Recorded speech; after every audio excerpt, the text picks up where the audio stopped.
Sapagkat aking ang sasaulian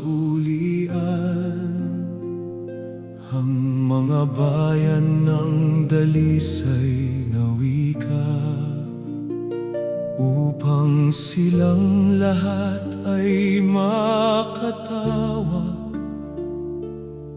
sa pangalan ng Panginoon.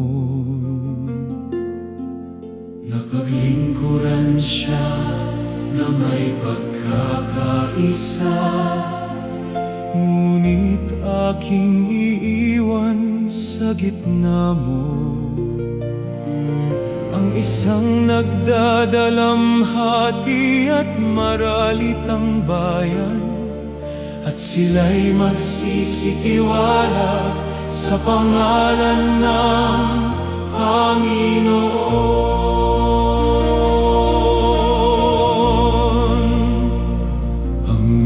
Labi sa Israel ay hindi gagawa ng kasamaan, ni magsasalita man ng mga kabulaanan, ni masusumpungan man ng isang magdarayang dila sa kanilang bibig,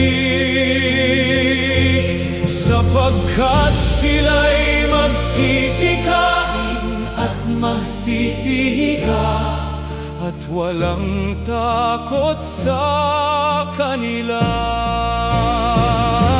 Umawit ka, o anak na babae ng Sion, umiyaw ka, o Israel, ikaw ay matuwa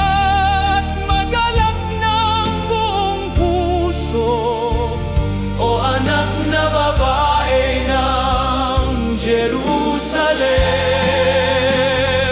Inalis ng Panginoon ang mga kahatulan sa iyo, kaniyang iniwaksi ang iyong kaaway. Ang hari sa Israel, sa makatuwid bagay ng Panginoon ay nasa gitna. Hindi ka na matatakot pa sa kasama.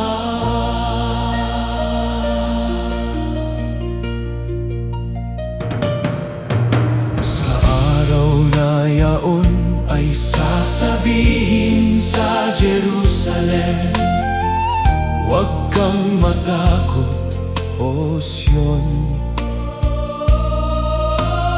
Huwag manghina ang iyong mga kamay, ang Panginoon mong Diyos ay nasa gitna mo,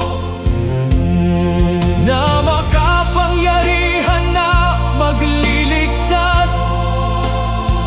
Siya'y magagalak dahil sa iyo na may kagalakan. Siya'y magpapahinga sa kaniyang pag-ibig. Siya'y magagalak sa iyo na may pag-awit. Umawit ka, o anak na babae ng Sion, umiyaw ka, o Israel, ikaw ay matuwa at magalak ng buong puso, o anak na babae ng Jerusalem. Inalis ng Panginoon ang mga kahatulan sa iyo, kaniyang iniwaksi ang iyong kaaway.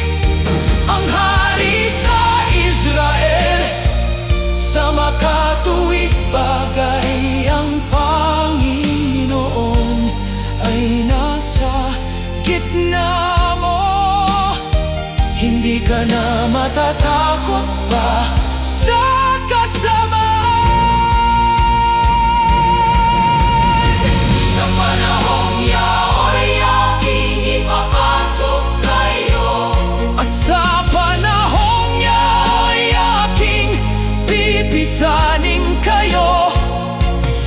at aking